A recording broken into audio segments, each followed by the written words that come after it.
In a matchup of two area teams that have fared quite well this season thus far, JM took the little jaunt down Route 3 to face Chancellor. Stepping up in the division, 3A versus 4A, a strong Chancellor team. James Monroe comes away with a little bit of an upset, in my opinion, here. Back and forth game, JM with the 36-31 victory over Chancellor. Yeah, key word in that one, a little bit, yeah, slight upset there. Not a major one, but a very impressive victory by JM nonetheless. And an impressive offensive performance. Let's jump right off the bat with A.J. Felton, 20 for 27, throwing the ball 249 yards and 3 touchdowns passing. He also carried the ball 9 times for 46 yards. And by way of those stats, A.J. Felton of James Monroe, the Freelance Star Player of the Week. So congratulations to A.J. Yeah, it looks like A.J. is developing every week, which has to be a pleasing thing for JM coach Rich Survey to see. I mean, you come into this year having to replace a guy like Jay Scroggins, and you think you have a quarterback that's quite adept at running the ball, but questionable with the passing, and seems like he's coming along quite nicely and peaking at the right time. Yeah, and only a sophomore. Yes.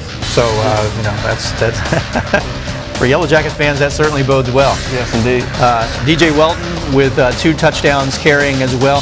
Chancellor had their fair share of performance. Should mention Mario Wisdom, their powerhouse of a running back there. 29 carries, 170 yards rushing, 1 score. Jason Brown, the very talented quarterback, 2 touchdowns throwing the ball, also had a touchdown rushing. Chancellor, though, how challenging or how difficult do you think it was? So they had to face Cortland on Monday night and then turn around and play JM on Friday night. That's a pretty daunting week for just about any team. Yeah, very daunting week. You go from that emotional high of thinking you're going to play Cortland on that Friday night, and the game gets rained out. It gets postponed to Monday night. Emotional game against a rival. You lose that game, and you have just a few days to prepare for another very talented team like JM. It can be pretty tough. Not to mention that was the 7th game in a row that they played that's been a really tough game. They haven't had any cakewalk games throughout the first 7 games.